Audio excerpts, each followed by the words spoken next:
नमस्कार। GR news के इस खास कार्यक्रम राज चक्र में आपका स्वागत है। मैं एसएन विनोद आज अपने खास मेहमानों के साथ चर्चा करूंगा मोदी के खिलाफ बन रहे महामोर्चे की।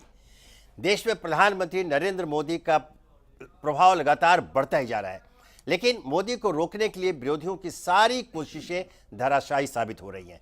महाराष्ट्र और हरियाणा में बीजेपी की सरकार बनने के बाद कई पार्टियां अपने अस्तित्व को लेकर गहरी चिंता में नजर आ रही हैं।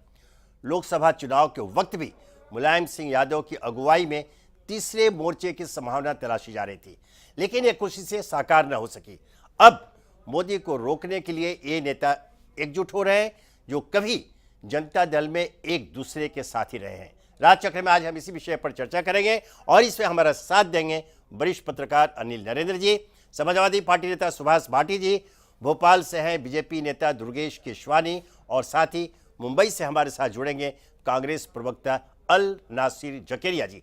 तो चलिए शुरू करते हैं राज चक्र में आज का सफर। हम सब लोगों को एकजुट होना होगा। हम लोग एक ही कुल खानदान के लोग हैं।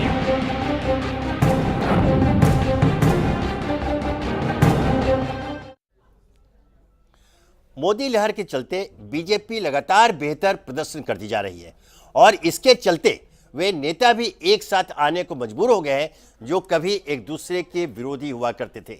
मुलायम के घर एकजुट हुए इन नेताओं ने मोदी के खिलाफ रणनीति बनाई और जमकर मोदी सरकार पर निशाना साधा। मोदी के खिलाफ महामोर्चे की तैयारी। एक हो सकता है पुराना जनता परिवार। मुलायम के घर जुटे कई बड़े नेता।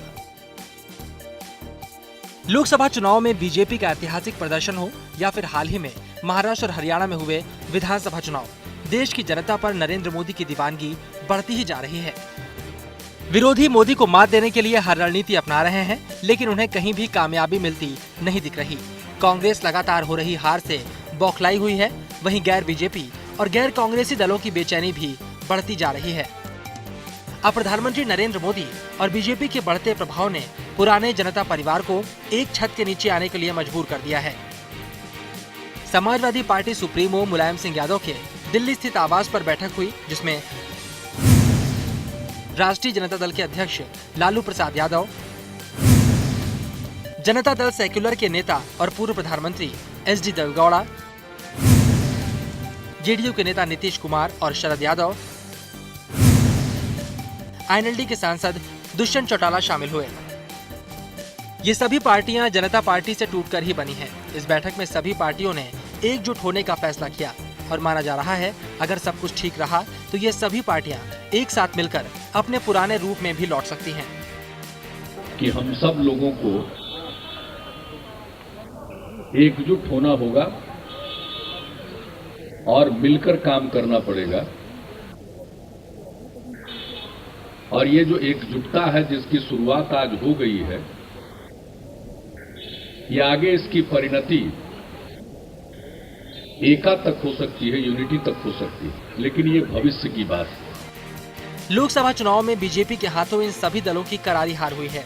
मुलायम की अगुवाई में तीसरा मोर्चा बनाने का प्रयास कई बार विफल हो चुका है। अब देखना है कि इस बार विपक्ष को एकजुट करने की मुलायम सिंह यादव की ये मुहिम क्या कमाल कर पाती है। Bureau report, GR news. तो मोदी के विजय अभियान को रोकने के लिए एक महामोर्चे की फिर से तैयारी, यह तो खैर होना ही था। इसकी शुरुआत वस्तुतः लोकसभा चुनाव के पूर्व हुई थी। कोशिश की गई थी, कई सुबगाटें हुई, लेकिन उसमें उन्हें सफलता नहीं मिलती।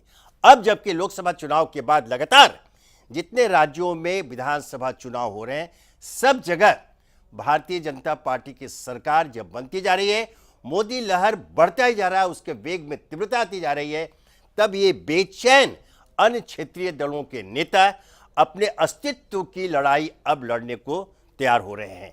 यह उनके अस्तित्व का सवाल है, क्योंकि अगर यही वेग जारी रहा मोदी लहर का और मोदी का विजय रथ बढ़ता चला गया, तो आने वाले चुनाव जो झारखंड में, बिहार में होना है, उत्तर प्रदेश में होना है और उसके बाद जिन जिन राज्यों में होना है, तब तो सारा का सारा देश, जो कल्पना मोदी ने पहले की थी, हालांकि उन्होंने सिर्फ एक सीमित किया था कि कांग्रेस मुक्त भारत, लेकिन उसके आवेग में, उसके वेग में अन्य जो क्षेत्रीय दल है वो भी धराशायी होते चले जा रहे हैं। उनके सामने यह संकट खड़ा हो गया है अपने अस्तित्व का।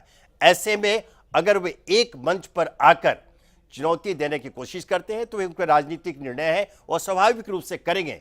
हाँ, यह दिगर है कि उसका परिणाम क्या होगा, वे सफल होते हैं, विफल होते हैं, देश की जनता उसे स्वीकार करती है या नहीं करती है, यह देखना होगा। लेकिन यह तय है कि मोदी को जवाब देने के लिए अब एक नया नारा वो गढ़ेंगे, मोदी मुक्त भारत की।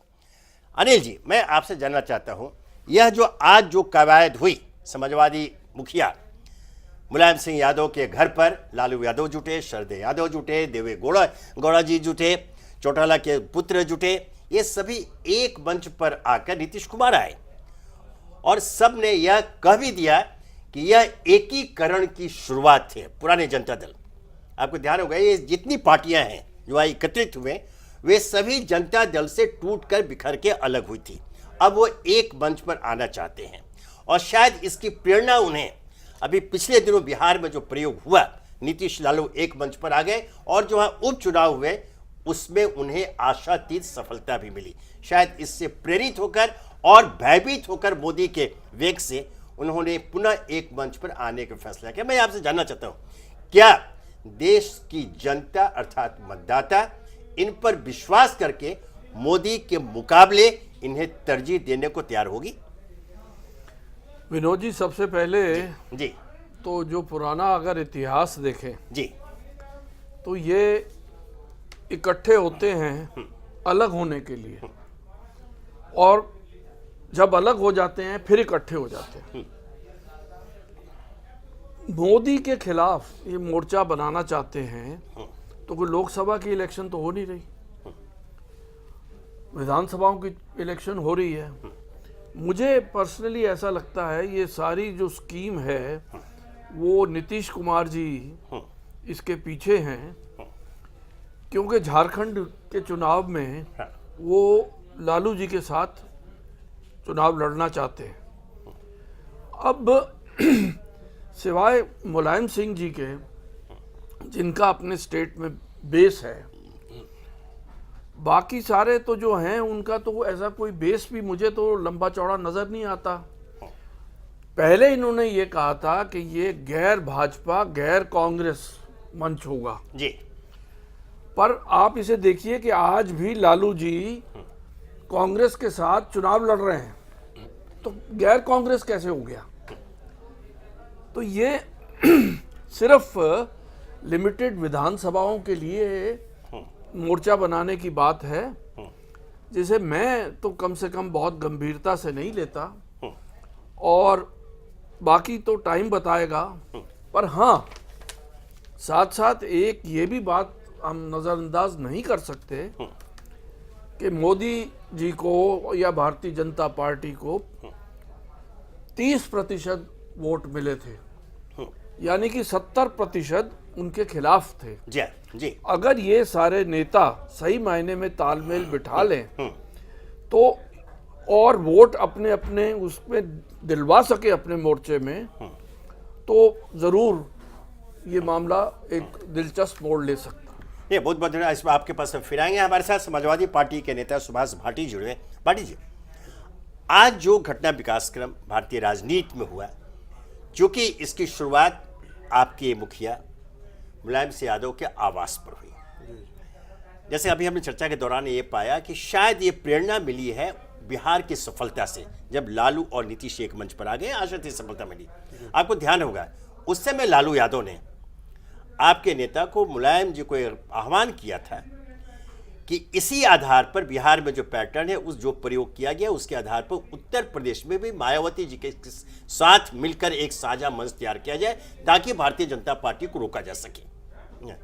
लेकिन आपकी तरफ से शायद पहल हुई भी, लेकिन मायावती ने साफ साफ इनकार कर दिया। वो पुरानी घटना उनको याद है, वो साफ साफ इनकार कर दिया कि मैं किसी भी हालत में मैं सड़क पर बैठ जाऊंगी वो मंजूर है, लेकिन मैं मुलायम के साथ नहीं जाऊंगी। उत्तर प्रदेश सबसे बड़ा राज्य है, बताने की आवश्यकता नहीं है, और उत्तर प्रदेश विधानसभा का चुनाव जो 1917 में होने जा रहा है वो बहुत ही महत्वपूर्ण होगा। और न केवल आपके लिए, वहां आपके अस्तित्व की लड़ाई लड़ेंगे, ये भारतीय जनता पार्टी के लिए भी, क्योंकि लोकसभा में जितनी सीटों पर उनका कब्जा हुआ, 73 सीटों पर कब्जा हुआ उनका, यह ऐतिहासिक विजय है। वो चाहेंगे और घोषणा कर भी चुके हैं उनके अध्यक्ष अमित शाह कि हमारा अगला निशाना उत्तर प्रदेश है, जिस पर उनका अपनी सरकार चाहते हैं। ऐसे में यह जो पहल है यह बिल्कुल 1977 में जनता पार्टी की तरह है, लेकिन यह नहीं भूलना चाहिए कि तब जयप्रकाश नारायण जैसा एक दौर व्यक्तित्व था जिनकी बात सभी मानते थे, और तो और आज की भारतीय जनता पार्टी और तब की जनसंघ, उसने स्वयं को शामिल कर दिया, अपना अस्तित्व खत्म कर दिया एक जनता पार्टी बनाने के लिए। उस समय आह्वान था कि कांग्रेस के मुकाबले, है ना, सभी दल एकजुट हो जाए, हुआ भी, लेकिन वह एक इतिहास है कि किस तरह से फिर जयप्रकाश जी के साथ धोखा हुआ, वो फिर पार्टियां बिखर गई और दोहरी सदस्यता के नाम पर, अनिल जी ये बहुत महत्वपूर्ण है, आरएसएस और पुरानी जनसंघ के सदस्य के नाम पर वो पार्टी जनता पार्टी फिर टूट गई। जनसंघ से वो अब बाहर निकले और उन्होंने भारतीय जनता पार्टी का निर्माण किया। ऐसे में क्या आप समझते हैं कि यह जो पहल है कि सभी पुराने जो बाद में जो जनता दल के लोग एक मंच पर आकर भारतीय जनता पार्टी से मुकाबला करें, उनके विजय अभियान को रोकें या फिर उन्हें पराजय करें, इसमें सफलता मिलती आपको दिखती है? देखिए, मैं आपको बताना चाहता हूँ जी कि शीतकालीन सत्र है और उसमें जो मुद्दे बीजेपी जनता के बीच में लेके आई थी, वो महंगाई का मुद्दा हो, है जी, या काले धन का हो, विदेशों से जो काला धन लाने की बात इन्होंने कही थी बीजेपी वालों ने, अभी तक काला धन ये नहीं लेकर आए, है जी, महंगाई वही है। और जो इन्होंने सीमा पर पाकिस्तान के खिलाफ जो बात कही थी कि हम उसका समाधान निकालेंगे, आज तक सीज फायर नहीं रुक पाए। तो ये जो महामोर्चा बनाने का वो है, वो इसलिए भी एक बहुत ज़रूरी हो गया कि जो जनता के बीच में बीजेपी अपने मुद्दों को लेके गई थी, उन जनता को अब जागरूक होने की जरूरत है कि उनमें से अभी तक कोई समाधान बीजेपी नहीं कर पाई। नहीं, वो ठीक है। मेरा जो मूल प्रश्न था, क्या आपको लगता है कि यह कथित महामोर्चा, या फिर नीतीश कुमार ने यह भी कहा कि हो सकता है कि हम लोग एकीकरण भी हो जाए, एक दल बना लें, है ना, वह अभी जो भारतीय जनता पार्टी जितनी ताकत के साथ मैदान में लड़ रही है उसका मुकाबला कर पाएंगे? देखिए, मुकाबला अभी हमारे नौजवान जो यूपी के साथी हैं, नौजवान जो वोटर है, उन्हें पूरा भरोसा हमारे माननीय मुख्यमंत्री अखिलेश यादव जी पे है। उन्होंने हमेशा विकास की बात कही है और विकास की बात वो करते रहेंगे। और चाहे आपने देखा होगा यूपी में कितने विकास हुए हैं, लखनऊ देखो, गौतम बुद्ध नगर लेकिन देखो। लोकसभा चुनाव में जनता ने, मतदाता ने आपके युवा मुख्यमंत्री को क्यों नकार दिया? वहां तो आप बुरी तरह पराजित हुए। वो एक दूसरी लहर थी, बाकी वो लोकसभा में दूसरी लहर थी। विधानसभा में 2017 के चुनाव में हमारी समाजवादी पार्टी बहुत अच्छे बहुमत से दोबारा विजयी होगी। चलिए ठीक है, आपके पास फिर आएंगे भाटी जी। जी जी। अभी हमारे साथ मुंबई स्टूडियो में कांग्रेस के प्रवक्ता जकरिया जी जुड़ चुके हैं। जकरिया जी, आज जो दिल्ली में हुआ, मुलायम सिंह यादव के आवास पर जनता दल के पुराने साथी एक साथ जुटे और उन्होंने संभवतः जो मोदी का जो विजय रथ आगे बढ़ रहा है तेज गति से, उसे रोकने के लिए उन्होंने एक महामंच बनाने की तैयारी की है। और शायद संभावना यह भी है, जैसा कि नीतीश कुमार ने कहा, कि हो सकता है कि वो सभी मिलकर के एक दल, पुराना जनता दल का भी बन ले। ऐसे में आपकी क्या भूमिका होगी? क्योंकि आप भी भारतीय जनता पार्टी के भुक्तभोगी हैं, वो पीड़ित हैं बल्कि, और आप भी भारतीय जनता पार्टी को जवाब देना चाहते हैं। लेकिन एक अहम मुद्दा है जो ये सामने आया, निरंजन जी ने बोला था कि यहाँ जो पहले बताया कि गैर भाजपा और गैर कांग्रेस महामंच होगा, लेकिन बिहार में आप नीतीश और लालू के साथ मिलकर के आपकी पार्टी चुनाव लड़ती है। ऐसी हालत में आपकी भूमिका क्या होगी? क्या आप भी उस महामोर्चे में शामिल होंगे?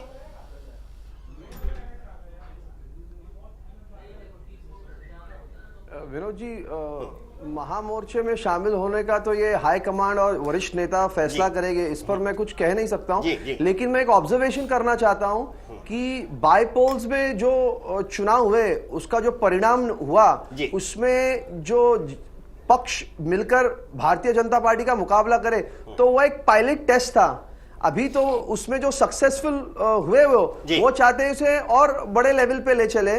और मैं ये समझता हूं कि जिस दिशा में भारतीय जनता पार्टी इस देश को ले जाना चाहती है ये देश के लिए बड़ा धोखादायक है। इसका कारण ये है कि अगर आपको याद होगा जब माननीय प्रधानमंत्री जी अमेरिका में मैडिसन स्क्वायर गार्डन में जब उन्होंने न्यूयॉर्क में स्पीच दिया, उन्होंने ये कहा कि वो हमेशा मैं ही बात करते। उन्होंने ये कहा, मैं कोट करना चाहता हूं, मैं हिंदुस्तान के कई कानून को रोज बदल दूंगा। तो जब वो ऐसा कहते, इतने ऑटोक्रेटिक तरीके से, इतने यूनिलैटरल तरीके से जब वो ऐसी बातें करते तो ये देश के लिए बड़ा धोखादायक मुद्दा है। और हमारे पास पार्लियामेंट है, कॉन्स्टिट्यूशन है, पब्लिक है, मीडिया है, तो आप एक यूनिलैटरल आर्बिट्री डिसीजंस नहीं ले सकते। तो जनता दल, राष्ट्रीय जनता दल और समाजवादी पार्टी है चूंकि एकजुट इसलिए हुई कि आज हमें लग रहा है देश के लिए धोखा है। भारतीय जनता पार्टी जब से केंद्र में आई है, आप अगर स्टैटिस्टिक्स निकालो तो हर रोज हर हफ्ते कहीं ना कहीं दंगे हो रहे, महाराष्ट्र में हुए, यूपी में हुए, दूसरे कई इलाकों में हो रहे। तो ये देश के हित में नहीं है। तो अगर ये पक्ष सब मिलकर एक हो रहे तो ये अच्छी बात है, हम उसको स्वागत करते हैं। विनोद जी, नहीं, लेकिन मैं यह जानना चाह रहा हूं, ये तो ठीक है, ये इस पहल का आपने स्वागत किया, लेकिन ये एक मोर्चा जो है कहां तक कारगर साबित होगा?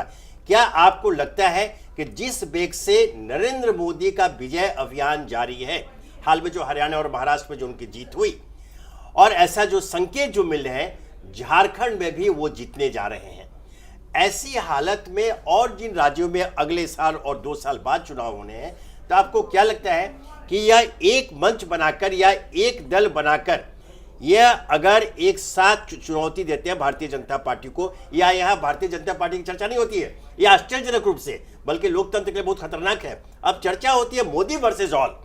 तो मैं यहां बुलाया कि नरेंद्र मोदी को रोकने के लिए अगर ये एक दल बनता है या महामोर्चा बनता है, तो क्या कांग्रेस, या ठीक है कांग्रेस बहुत पुरानी पार्टी है, वो किसी में शामिल नहीं होगी, तो क्या कांग्रेस बाहर से या कोई गठबंधन करके इस महामोर्चे को समर्थन प्रदान करेगी? ऐसा आपको लगता है? विनोद जी, ये जो मिलकर एक हुए हैं, मैं ये समझता हूं कि आज देश में सेक्युलरिज्म को धोखा है। और सिर्फ कांग्रेस ही नहीं, बहुत सारी पार्टियां, रीजनल पार्टीज और लोकल पार्टीज को ये डर है कि भारतीय जनता पार्टी और उसके जो फ्रिंज ग्रुप्स है, बजरंग दल, विश्व हिंदू परिषद और बहुत सारे राइट विंग एक्सट्रीमिस्ट लोग जो आज उभर के आ रहे हैं और जो ऐसी एक्सट्रीमिस्ट और फंडामेंटलिस्ट बातें कर रहे हैं, ये देश के लिए बड़ा धोखादायक है। तो उस मुद्दे पर हमारे देश का सेक्युलर कैरेक्टर को बरकरार रखने के लिए ये ग्रुप एक हुआ है और ये अच्छा हुआ है। और जहां तक भारतीय जनता पार्टी जिस तरीके से बातें कर रही है, जिस तरीके से माननीय प्रधानमंत्री जी जो बातें कर रहे हैं, ये लोकतंत्र के लिए अच्छा नहीं है। तो क्यों नहीं हम ये मुद्दों का, अगर भारतीय जनता पार्टी कानून को बदलाव लाना भी चाहती है तो कई बिल्स को वो पार्लियामेंट में प्रेजेंट करे, उस पर चर्चा करे, डिस्कशन करे और फिर पार्लियामेंट निर्णय ले। जहां तक आपका जो सवाल है कि भारतीय जनता पार्टी महाराष्ट्र में, हरियाणा में मेजॉरिटी में आई, बिल्कुल आई, लेकिन आपको यह भी जानना होगा कि नरेंद्र मोदी जी ने 27 रैली में कैंपेन किया, उसमें से सिर्फ करीब 9 कैंडिडेट्स चुनकर आए। तो अभी जो उनका लोग कहते हैं मोदी वेव, अब वो मोदी वेव कम होती जा रही है, रोज कम होती जा रही है। तो it is not Modi versus all, बल्कि मोदी जी ने अपने आप को ऐसा पोजीशन करके रखा है कि देश में अभी लोगों में एंजाइटी है और एंशियसनेस है कि अगला कदम क्या उठाने वाले। 6 महीने में, करीब 6 महीने होने हैं, ये सरकार ने कुछ ऐसा मुस्तहकम काम, मजबूत काम, देश के गरीबों के उन्नति प्रगति के लिए कुछ नहीं किया। हाँ, एक काम किया, सिर्फ वादे, घोषणाबाजी खूब की इन्होंने कहा था कि हम 100 दिन में काला धन लाएंगे। कहां गए वो 100 दिन क्रॉस किए। हम सरकार को अभी भी समय देंगे and we will keep a watch on this government and we will perform the role of a responsible opposition and हमारा पूरा समर्थन रहेगा। जो भी पक्ष अगर हमारे संविधान को, हमारे आम जो इंस्टीट्यूशंस है इस देश के डेमोक्रेटिक इंस्टीट्यूशंस पर जरा भी आंच आएगी तो कांग्रेस का मुंह तोड़ मुकाबला करेगी। जकरिया जी, खैर ये आपका एक स्टैंड हो सकता है, लेकिन आज की जो परिस्थिति है मैं आपको याद दिलाना चाहता हूं, क्योंकि आपके सामने एक विषम परिस्थिति है कि आप किस आधार पर ये कथित महामोर्चा को समर्थन देंगे या शामिल होंगे। क्योंकि 1977 में जब जयप्रकाश नारायण के आह्वान पर वाम दलों को छोड़कर सभी राजनीतिक दलों ने, उस समय जो विपक्ष में जो सबसे बड़ी पार्टी थी जनसंघ, उसने भी अपने अस्तित्व का त्याग कर एक जनता पार्टी का निर्माण किया, मिल करके किया, और उसका प्रतिफल भी मिला। इंदिरा गांधी स्वयं चुनाव हार गए और कांग्रेस चुनाव से बाहर गए। लेकिन मैं आपको यह याद दिलाना चाहता हूं, उस समय नारा क्या था जनता पार्टी का, या पूरे के पूरे जयप्रकाश नारायण आंदोलन में वो नारा था, इंदिरा के कुशासन और भ्रष्टाचार के खिलाफ महाक्रांति हमारा नारा है, संपूर्ण क्रांति हमारा नारा है। ये उनका नारा था और पूरे देश की जनता का समर्थन मिला था। आज एकदम स्थिति पलट गई है। उस समय यही भारतीय जनता पार्टी जो तब जनसंघ थी वो जनता पार्टी में शामिल थी, इंदिरा गांधी को चुनौती कर दे रही थी, सफलता मिली। आज वही भारतीय जनता पार्टी आज केंद्र में सत्तारूढ़ है और अब उसके खिलाफ यह मंच तैयार हो रहा है। यह एक राजनीति का यह विचित्र खेल है, यह अजीब रंग है। वैसे में आपके सामने जो विषम स्थिति पैदा है कि क्या कांग्रेस पार्टी, जिसे कभी इस जनता दल ने जो सामने आज उठ करके सामने आए हैं, बड़ी भयंकर चुनौती दी थी भ्रष्टाचार के नाम पर, कुशासन के नाम पर, आज उसका साथ वैसे आप बिहार में आप उपचुनाव में आपने लिया, लेकिन यह अगर राष्ट्रीय स्तर पर कोई जो महागठबंधन पैदा होता है या एक दल बनता है तो वैसी स्थिति में आपकी भूमिका क्या होगी, हमारे दर्शक जानना चाहेंगे। देखिए विनोद जी, जैसे मैंने पहले ही कहा कि जहां तक ये दल में जुड़ने का और साथ देने का, अच्छे काम के लिए हम सबों का साथ देंगे। जहां तक ये दल एकत्र हुए हैं, ये हमारे देश के सेक्युलरिज्म फैब्रिक पर आंच नहीं आए और जो किसानों के मुद्दे हैं, गरीबों के मुद्दे हैं, आम जनता के मुद्दे, उसलिए ये लड़ेगी तो हमारा साथ रहेगा। लेकिन फॉर्मली या इनफॉर्मली इसमें ज्वाइन होने का ये तो हाईकमांड ही डिसाइड करेगी और कांग्रेस के वरिष्ठ नेता। लेकिन ये आप इस पर अगर आप सोचिए क्यों एक हुए, इसलिए एक हुए क्योंकि जिस ढंग से भारतीय जनता पार्टी सरकार चला रही है ये देश के हित के लिए नहीं है। इन्होंने बहुत सारे वादे किए जो झूठे निकले और ये तो हर रोज आप मीडिया चैनल्स पे देख रहे, न्यूज़पेपर्स में पढ़ रहे। मैं आपको महाराष्ट्र का भी उदाहरण दूंगा। ये सरकार आई, उनके मैनिफेस्टो में उन्होंने क्लियरली लिखा था कि हम सत्ता में आने के बाद हम विदर्भ को एक अलग राज्य बनाएंगे। तो ये ऐसे झूठे वादे करते हैं। अभी मुख्यमंत्री फडणवीस जी कह रहे कि हम उस पर वक्त पे निर्णय करेंगे, फिर वो कह रहे हम कोएलिशन शिवसेना के साथ ज्वाइन करेंगे। तो अगर कोएलिशन ज्वाइन करते हैं तो उनका स्टैंड क्या रहेगा? तो उनका रोज स्टैंड फ्लिप फ्लॉप रहता है। तो उससे लोगों में, पक्षों में, वरिष्ठ नेताओं में घबराहट हुई है। और बिल्कुल आप सही कह रहे, अगर हम 1977 के बाद अगर हम पॉलिटिकल हिस्ट्री देखें इस देश की, बिल्कुल जनता पार्टी में शामिल हुई थी। लेकिन अगर आपको यह भी याद होगा 1989 में वीपी सिंह की सरकार के दौरान जब जनता दल एक थी, उस दौरान भी चूंकि इनके अडवाणी जी की यथ यात्रा इस सारे देश में निकली और कम्युनल डिसहार्मनी क्रिएट की, उससे वीपी सिंह की सरकार गिरी, लेकिन उन्होंने कॉम्प्रोमाइज नहीं किया। तो मैं समझता हूं कि ये फिर रोल अदा कर रहे हैं ताकि हमारे देश में एकता और अखंडता बनाए रखे और कांग्रेस वक्त पे अपनी भूमिका निभाएगी। चलिए, धर्मनिरपेक्षता की रक्षा के लिए चूंकि अगर यह महामोर्चा बनता है तो कांग्रेस इसका बाहर से समर्थन कर सकती है। बहुत बहुत धन्यवाद जकरिया जी आपका इस चर्चा भाग लेने के लिए। तो मोदी मैजिक के चलते लोकसभा में कई दल सीटों के लिए तरसते नजर आए, लेकिन मोदी के खिलाफ एकजुट हुए नेता शीत सत्र में मोदी सरकार पर इन कुछ साजिशों के जरिए हमला करने की रणनीति बनाती दिखाई दे रही है। नरेंद्र मोदी की अगुवाई वाली केंद्र सरकार कई राज्यों में अपना प्रभाव जमाने और राज्यसभा की सीटें बढ़ाने के लिए क्षेत्रीय पार्टियों का प्रभाव खत्म करने में जुटी है। मुलायम के घर हुई इन नेताओं की बैठक का मकसद गैर कांग्रेसी, गैर बीजेपी दलों को एकजुट कर मोदी सरकार के खिलाफ एक महामोर्चा बनाना है, जो आगामी शीत सत्र में मोदी सरकार पर दबाव बनाने के साथ उन्हें घेरने की रणनीति पर काम कर सके। संसद का शीत सत्र 24 नवंबर से शुरू हो रहा है। ये दल एकजुट होकर केंद्र सरकार को कई मुद्दों पर घेरने की फिराक में है, जिनमें कालाधन, बेरोजगारी और किसानों का मुद्दा खास तौर पर शामिल है। और आज कुछ मुद्दे तय किए गए हैं जिस पर हम लोग मिलजुल कर अपनी आवाज उठाएंगे।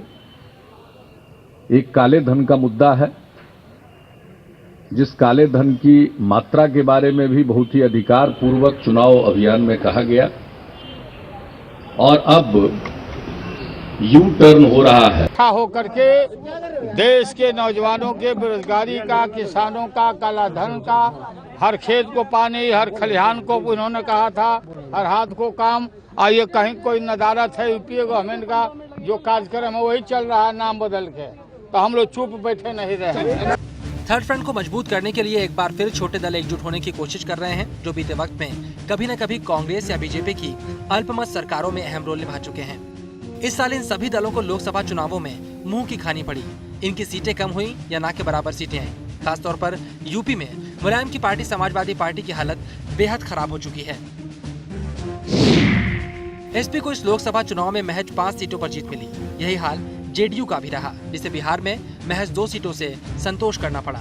लालू की आरजेडी को 4 सीट, जेडीएस को 2, जबकि आईएनएलडी के 2 सांसद ही लोकसभा में जगह बना सके। ये भी माना जा रहा है कि यह महामोर्चा साल 2019 की तैयारी की शुरुआत है।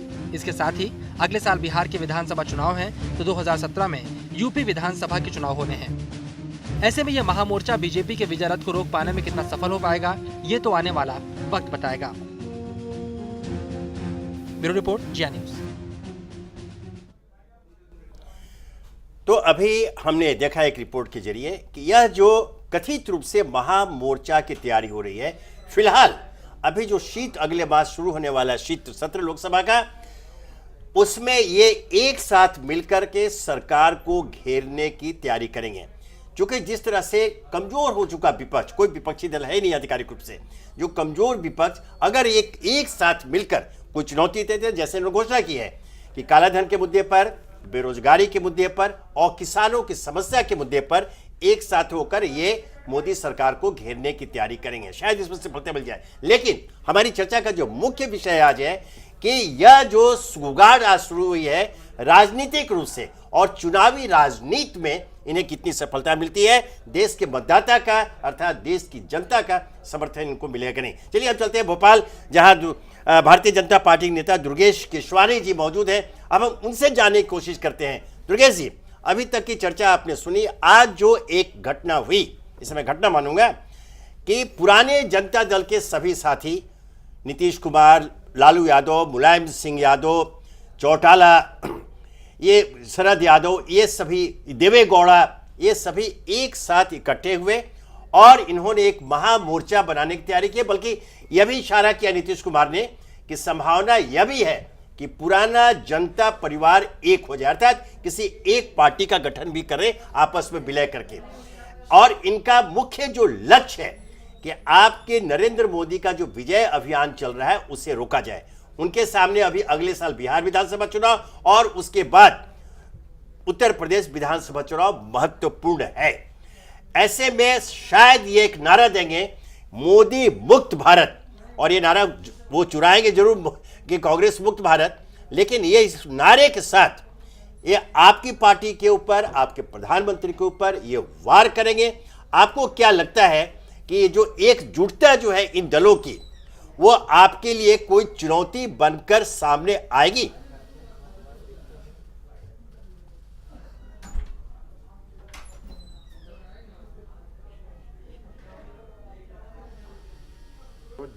ये सब मुंगेरी लाल के हसीन सपने हैं जो हमारे ये साथी मित्र देख रहे हैं जी। आज ये सब लोग जो मोदी की सुनामी में ढहे हुए जो अवशेष बचे हैं, आज वो एकत्रित हो रहे हैं जी। आज जो ये राजनीतिक दल जो भी हम पॉलिटिकल ब्लैकमेलर्स भी कह सकते हैं। हाँ। आज जिन्होंने देश हित में कभी राजनीति नहीं की है, इन्होंने सिर्फ परिवार हित में राजनीति की है।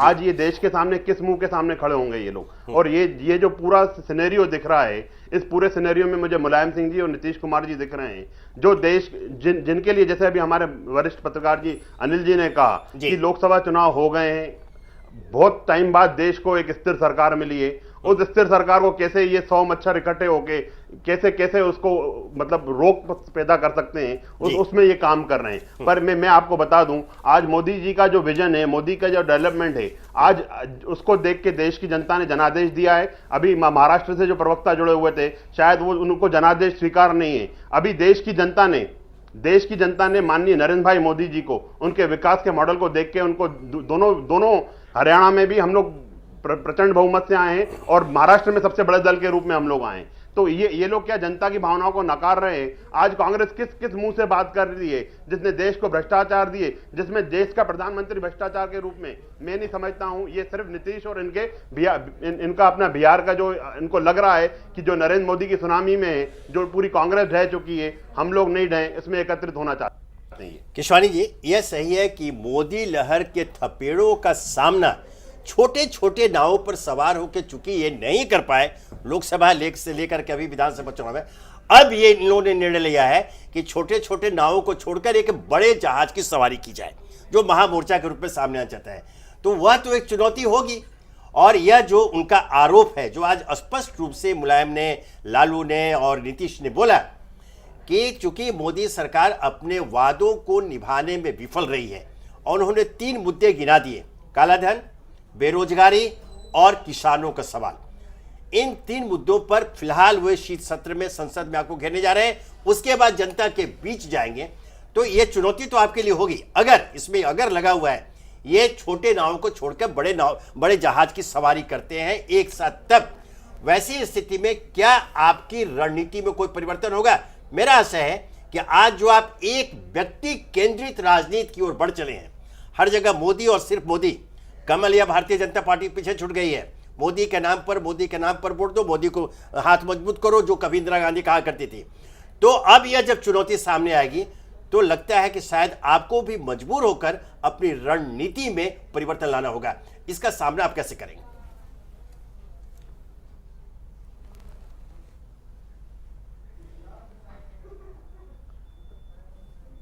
आपको पहले बताया, ये जो क्षेत्रीय दल है, ये परिवारवाद के दल हैं। इन्होंने सिर्फ और सिर्फ अपने परिवार को बढ़ावा दिया है। आज ये अपनी स्वार्थ को लेके ही आज ये एकत्रित हो रहे हैं, और देश की जनता जान चुकी है कि ये सिर्फ स्वार्थी लोग हैं, जो सिर्फ मतलब पढ़ने पे एकजुट हो जाते हैं और मतलब पढ़ने पे एक दूसरे को गालियां गलौज करने लगते हैं। ये सब देश की जनता देख चुकी है, और आज देश की जनता ने अपना विश्वास भाई नरेंद्र भाई मोदी पर जताया है। और नरेंद्र भाई मोदी की विजन, नरेंद्र भाई मोदी के डेवलपमेंट, आज नरेंद्र भाई मोदी ने अपना एक कद बहुत बड़ा पूरा, आज फोर्ब्स, अभी आपके समाचार चैनल पे ही देख रहे थे कि फोर्ब्स की 15वें नंबर पे जो आदमी आज 3-4 महीने के अंदर 15वें नंबर पे आ गया है, वो देश के भविष्य के लिए क्या करेगा, आप ये सब जानते हैं, पूरी देश की जनता जानती है। और रही बात काले धन की, काले धन के लिए SIT गठित हो चुकी है, मामला सुप्रीम कोर्ट में चल रहा है, सब कर रहे हैं हम लोग। पर क्योंकि ये कोई एक हाथ पे पेड़ उगाने वाली बात नहीं है, ये पूरे देश को एक रूप में हम लोग काम करके दिखाएंगे, उसमें समय लगता है। जो आज ये लोग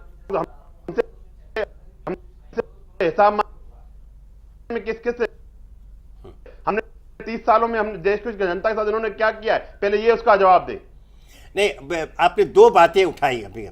एक तो आपने परिवार की बात की, परिवार का क्षमा कीजिएगा, वो क्षेत्रीय दल है, परिवारवाद चला रहे हैं, लेकिन भारतीय जनता पार्टी भी अब उसी रास्ते पर है। राष्ट्रीय स्तर पर भी हर करीब प्रदेश में परिवारवाद को पोषण दिया जा रहा है, उसे ऊर्जा मिल रही है। ये आपके ऊपर आरोप है। रही बात काले धन की, यह बिल्कुल सही, मैं आपसे सहमत हूं कि यह रातों रात इसका समाधान नहीं निकल सकता है। लेकिन जो जनता का आरोप है या जो विपक्षी दल आरोप लगा रहे हैं उन वादों की, क्योंकि ये रातों रात इसका समाधान नहीं निकलेगा, इसकी जानकारी आपके प्रधानमंत्री नरेंद्र मोदी और पार्टी के नेताओं को पहले से थी। इसके बावजूद जनता को यह वादा किया गया, स्वयं नरेंद्र मोदी ने अपने एक चुनावी भाषण में कहा था कि आप मुझे 100 दिनों की सरकार दो। ध्यान रहे, ये कोई 5 साल की सरकार नहीं मांग रहे थे, कि आप मुझे 100 दिनों की सरकार दो, मैं काला धन वापस लेकर आऊंगा, नहीं तो मुझे फांसी पर चढ़ा देना। चूंकि ये उस व्यक्ति के शब्द हैं जो देश का प्रधानमंत्री बना, तो देश को पूरा अधिकार है न केवल विपक्षी दलों को, आम जनता को भी पूछने का कि आपने जो यह वादा किया था और आज उससे आप यू टर्न करते हुए प्रक्रिया संबंधी तर्क सामने ला रहे हैं। तो यह बहुत ज्यादा सुपाच्य नहीं है किशवानी जी। अब सवाल यह जरूर उठेगा कि यह जो सब विपक्षी दल एक साथ आ रहे हैं, तो अभी जो छिटपुट है, अगर उनका आक्रमण हो रहा है और अगर मिलकर आक्रमण करें तो आपके लिए चुनौती तो खड़ी होगी ही। और ये बिहार विधानसभा चुनाव और उत्तर प्रदेश विधानसभा चुनाव महत्वपूर्ण इसलिए है कि जिस प्रकार बिहार में अगर ये क्षेत्रीय दल, कथित रूप से क्षेत्रीय दल एक साथ आ गए, अगर कहीं, हालांकि इसकी संभावना आज के दिन नहीं है, अगर मुलायम और मायावती, लालू और नीतीश की तरह उत्तर प्रदेश में एक हो गए तो आपके लिए बहुत बड़ी चुनौती होगी। उसका सामना उस समय आप कैसे करेंगे?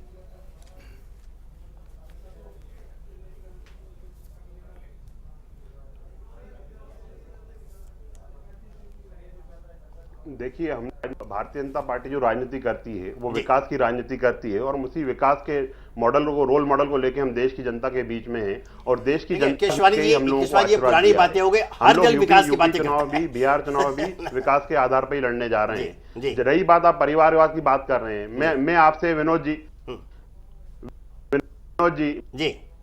मैं आपसे ये बात करना चाहूंगा कि आज हमारे मध्य प्रदेश के मुख्यमंत्री शिवराज सिंह चौहान जी, जो कि एक किसान परिवार से आते हैं, बहुत गरीब परिवार से आते हैं, तो वो कैसे परिवार वाली आप इस चीज को ऐसे काउंट करते हैं? मैंने ये नहीं कहा, छोटे मैंने दल ये नहीं कहा कोई मुख्यमंत्री राष्ट्रीय स्तर पर लगभग हर छोटे दल हैं, राष्ट्रीय स्तर पर हर प्रदेश में परिवारवाद को बढ़ावा दिया जा रहा है। आप पॉलिटिकल ब्लैकमेलर्स आज जो ये इकट्ठे हुए हैं,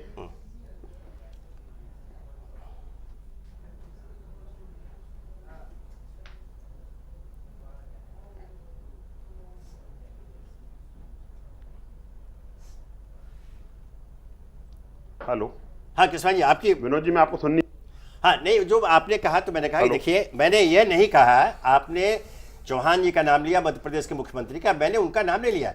मैंने कहा कि राष्ट्रीय स्तर पर लगभग हर प्रदेश में भारतीय जनता पार्टी भी परिवारवाद को ऊर्जा दे रही है। जिस प्रकार टिकटों का वितरण हुआ और जिस, ये सब सर्वविदित है, सभी जानते हैं, या अभी जो 2-3 दिनों के बाद जो आपका मंत्रिमंडल विस्तार होने जा रहा है उसमें भी लोग देखेंगे।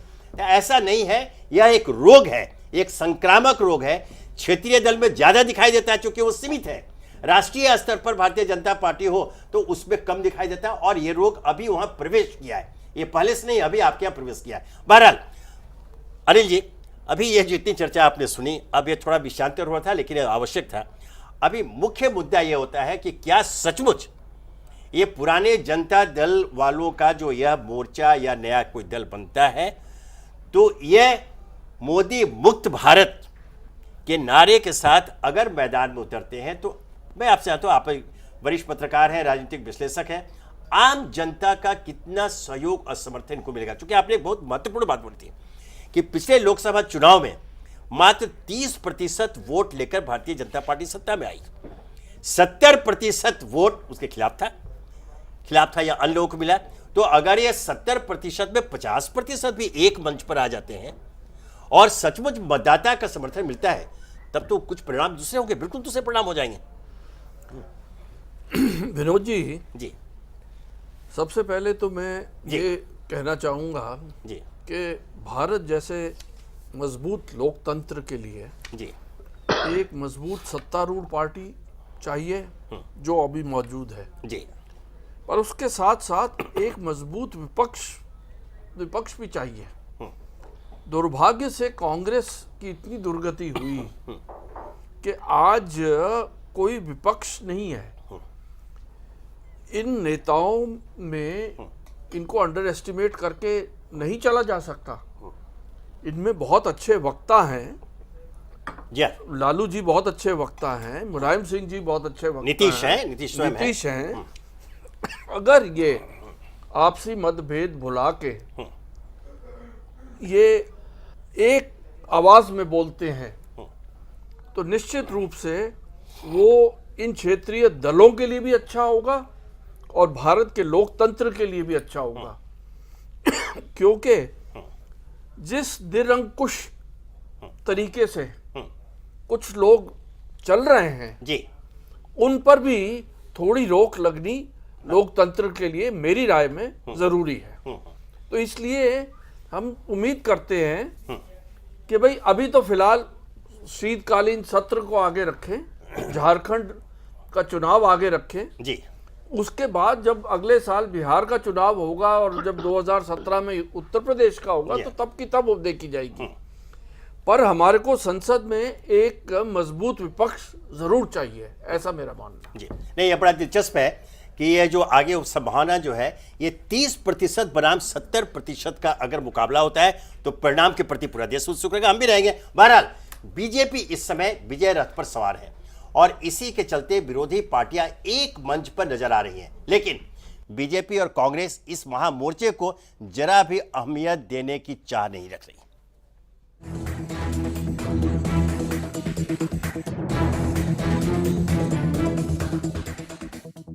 लोकसभा चुनाव में बीजेपी की शानदार जीत के बाद से ही विरोधी गैर बीजेपी दलों का गठबंधन बनाने की वकालत करते आ रहे हैं।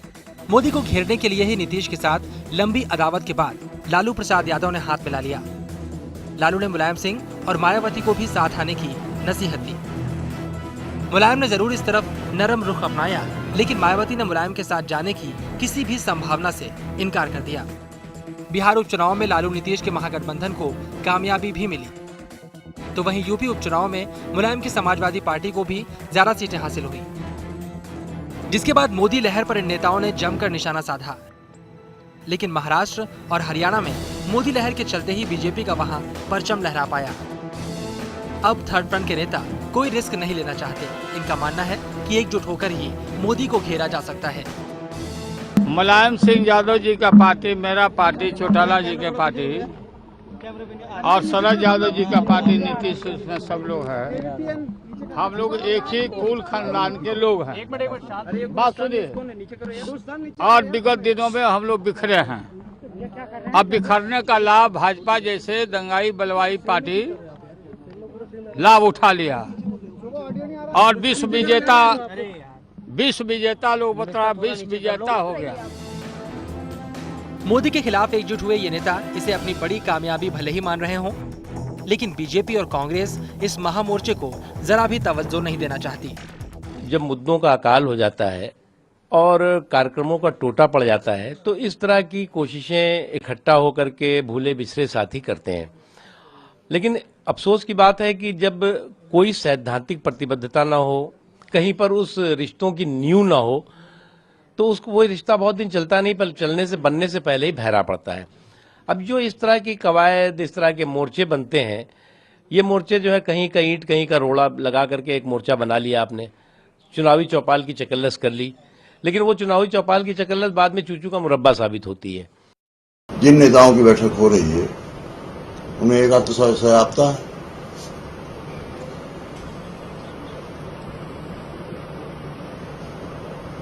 और तमाम सीबीआई के जांच के घेरे में।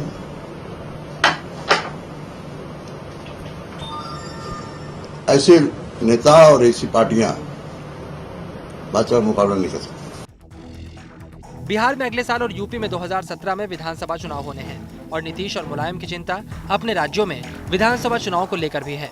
इन दलों की बेचैनी इसी बात को लेकर है कि अगर मोदी की लोकप्रियता यूं ही बढ़ती रही और बीजेपी ऐसे ही कामयाबी के झंडे गाड़ती रही तो उनकी पार्टियों का क्या हश्र हो सकता है, इसका उन्हें बखूबी अंदाजा हो चला है।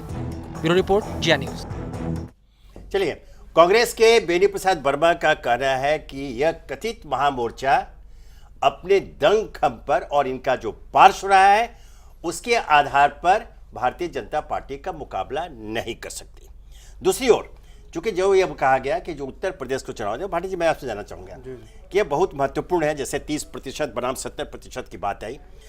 आपको जो जिस समय लालू और नीतीश एक हुए बिहार में उनको सफलता मिली उपचुनाव में और आपकी पार्टी को मिली, लेकिन यह तथ्य मौजूद है कि आपको सफलता वहां शायद इसलिए मिली कि मायावती मैदान में नहीं उतरी थी, शायद उनके वोट आपकी तरफ चले गए।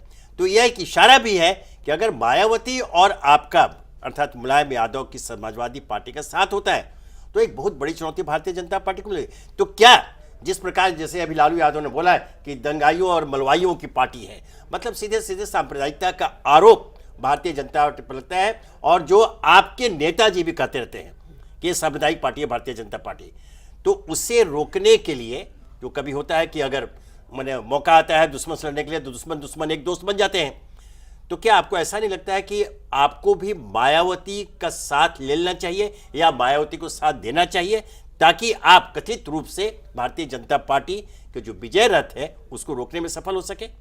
देखिए, वो हमारे शीर्ष जो नेता हैं माननीय मुलायम सिंह जी, उनका निर्णय है, लेकिन मैं बीजेपी वालों को बता देना चाहता हूं कि अगर वो अभी आपने देखा बाई इलेक्शन में मुजफ्फरनगर जहां बीजेपी ने दंगे कराए थे, वहां भी हमारी पार्टी जीती है। तो हमारे विकास के नाम पे लोगों ने वोट दिए, हमारे मुख्यमंत्री जी के नाम पे वोट दिए, और मैं केसरवानी जी को भी बताना चाहता हूं कि 2017 में पता लग जाएगा कि कौन मुंगारी लाल के सपने देख रहा है। हम अपने विकास के मुद्दों पे हमने बहुत सारी योजनाएं प्रदेश में, उत्तर प्रदेश में चलाई हैं।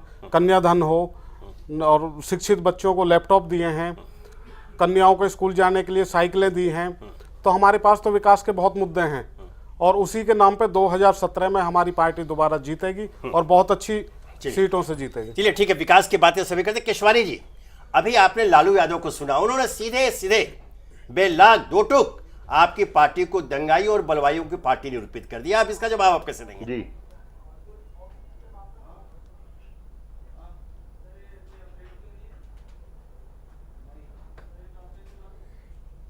मेरे ख्याल से लालू जी पे टिप्पणी करना अपने आप में ही एक वो मजाक होगा। अच्छा। लालू जी जो भी कहते हैं वो मजाकी अंदाज में आपने सुना ही होगा उनको। उनकी टिप्पणी आखिर जनता देख रही है, इनको देश की जनता जवाब देगी।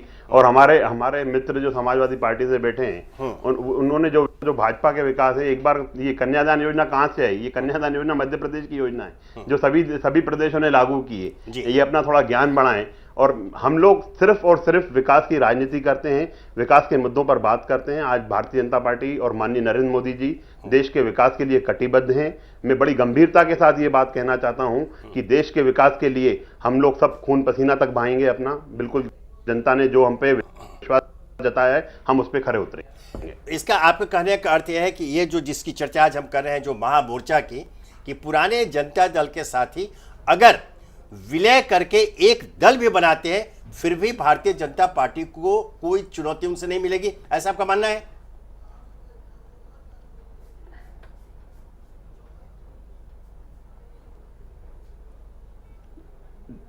डेफिनेटली विनोद जी, बिल्कुल यही मानना है। क्योंकि एक हाथी को कुछ नहीं कर सकते हैं। आज मोदी जी विकास रथ पे सवार हैं। देश के भविष्य के लिए, देश की अच्छाई के लिए जो वो काम कर रहे हैं, वो पूरी देश की जनता देख रही है। आज मोदी जी जब विदेश गए तो विदेश में जिस हिसाब से उनका क्रेज देखा, आज से इससे पहले क्यों नहीं किसी प्रधानमंत्री के लिए देखा।